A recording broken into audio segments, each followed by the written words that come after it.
Assalamualaikum warahmatullahi wabarakatuh. Selamat pagi dan selamat menjalankan ibadah puasa bagi teman-teman Tadris IPSA IAIN Ponorogo. Kami dari kelompok 9 akan menyampaikan hasil diskusi kami, yaitu materi mengenai kepemimpinan dalam pendidikan. Sebelumnya, kami akan memperkenalkan diri. Assalamualaikum warahmatullahi wabarakatuh. Perkenalkan, nama saya Arista Dian Munafika, NIM 2819009. Assalamualaikum warahmatullahi wabarakatuh. Perkenalkan, saya Elia Relin Trimujanto, NIM 208190015. Pada presentasi kali ini, saya ikut berkontribusi yaitu dalam menghimpun makalah. Seperti halnya mengumpulkan serta mengedit makalah dari latar belakang sampai dengan daftar pustaka. Selain itu, saya juga menyusun materi dengan subbab peran kepemimpinan. Assalamualaikum warahmatullahi wabarakatuh. Saya Hanifah Septiana Sari, NIM 2081900. Pada presentasi kali ini, saya berkontribusi yang pertama, mencari referensi baik dari buku maupun jurnal.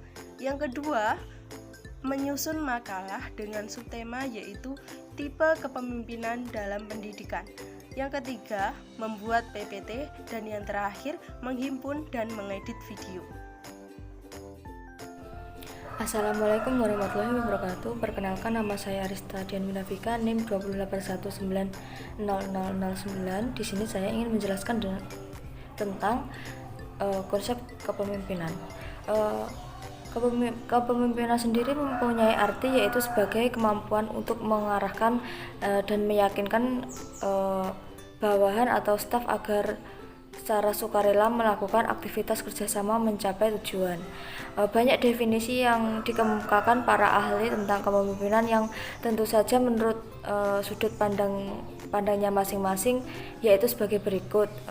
Yang pertama, Cons dan O'Donnell mendefinisikan kepemimpinan sebagai proses mempengaruhi kelompok orang sehingga mau bekerja dengan sungguh-sungguh untuk meraih tujuan kelompoknya. Yang kedua, Wexley dan Yuki, yaitu kepemimpinan mengandung arti mempengaruhi orang lain untuk lebih berusaha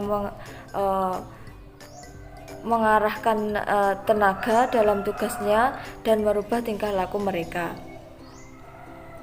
Yang ketiga, Georger dan Terry, yaitu kepemimpinan adalah kegiatan mempengaruhi orang-orang untuk berusaha mencapai tujuan bersama. Yang keempat, pendapat lain, kepemimpinan merupakan suatu proses dengan berbagai cara mempengaruhi orang atau sekelompok orang.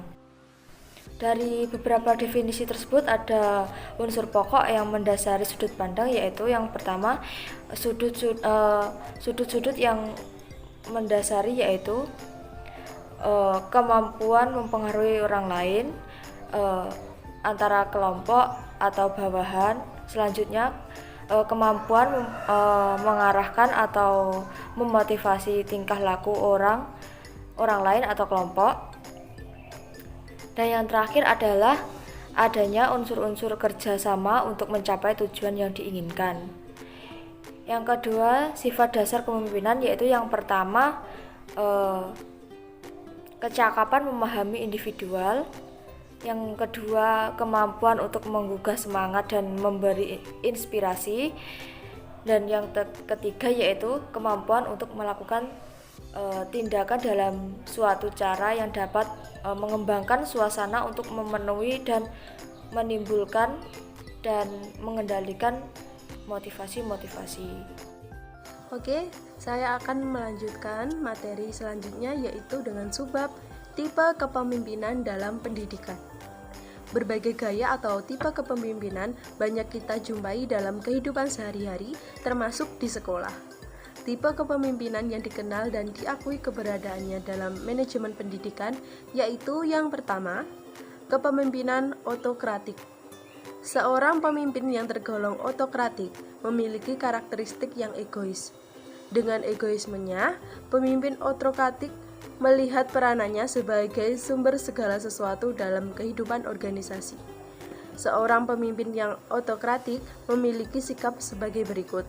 Yang pertama, menganggap organisasi sebagai milik pribadi. Yang kedua, mengidentikan tujuan pribadi dengan tujuan organisasi.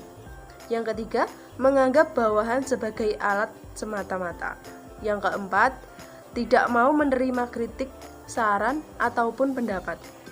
Yang kelima, tergantung pada kekuasaan formilnya. Dan yang terakhir, dalam tindakan pergerakannya sering mempergunakan approach mengandung unsur paksaan dan sifat menghukum. Untuk semuanya selanjutnya yaitu kepemimpinan yang laissez-faire atau masa bodoh. Sifat kepemimpinan laissez-faire seolah-olah tidak tampak, sebab pada tipe ini seorang pemimpin memberikan kebebasan penuh kepada para anggotanya dalam melaksanakan tugasnya. Maka terlihat jelas bahwa tipe kepemimpinan jenis ini menggambarkan pemimpin yang tidak mau berpikir keras. Selanjutnya yaitu kepemimpinan demokratis. Tipe demokratis berlandaskan pada pemikiran bahwa aktivitas dalam organisasi akan dapat berjalan lancar dan dapat mencapai tujuan yang telah ditetapkan apabila berbagai masalah yang timbul diputuskan bersama antara yang memimpin maupun yang dipimpin. Kepemimpinan demokrasi selalu menyadari bahwa dirinya merupakan bagian dari kelompoknya. Berhasil tidaknya suatu pekerjaan terletak pada kelompok dan pimpinannya. Selanjutnya yaitu kepemimpinan karismatik. Tipe kepemimpinan yang karismatik ini pada dasarnya merupakan tipe kepemimpinan yang didasarkan pada karisma seseorang. Biasanya, karisma seseorang itu dapat mempengaruhi orang lain. Dengan karisma yang dimiliki seseorang tersebut, orang tersebut akan mampu mengarahkan bawahannya. Dan tipe yang terakhir yaitu kepemimpinan tipe militeristik. Tipe kepemimpinan yang biasa memakai cara yang lazim digunakan dalam kemiliteran. Pemimpin yang bertipe militeris memiliki sifat-sifat sebagai berikut. Yang pertama, dalam menggerakkan bawahan lebih sering mempergunakan sistem perintah. Yang kedua, dalam menggerakkan bawahan senang bergantung pada pangkat dan jabatannya. Yang ketiga, senang pada formalitas yang berlebihan. Yang keempat, menuntut disiplin yang tinggi dan kaku kepada bawahannya. Dan yang terakhir yaitu sukar menerima kritikan dari bawahannya. Oke, demikian penjelasan dari saya. Untuk selanjutnya yaitu akan dijelaskan oleh teman saya Ilya Lelin Trimujanto. Silahkan. Baik, langsung saja. Di sini saya akan membahas tentang definisi peran kepemimpinan terlebih dahulu.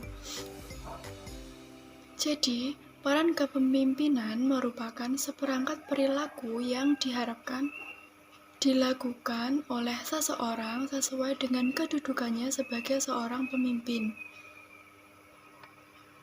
Kemudian untuk peranan dari kepemimpinan itu ada 4, yakni yang pertama yaitu peran mencari dan memberikan informasi, yang kedua yaitu peran mempengaruhi orang lain, yang ketiga yaitu peran membangun hubungan, dan yang keempat yaitu peran dalam memberikan keputusan.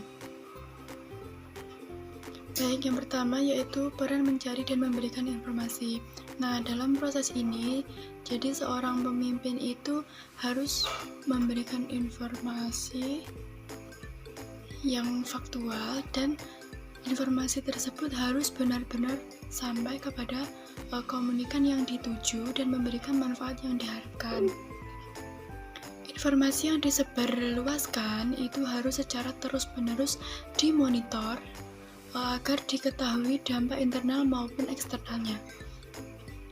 Selain itu, seorang pemimpin juga harus menjalankan peran konsulting baik itu ke lingkungan internal, organisasi maupun ke luar organisasi secara baik, sehingga dapat tercipta budaya organisasi yang baik pula. Sekian dari kami, apabila ada salah kata mohon dimaafkan. Wassalamualaikum warahmatullahi wabarakatuh.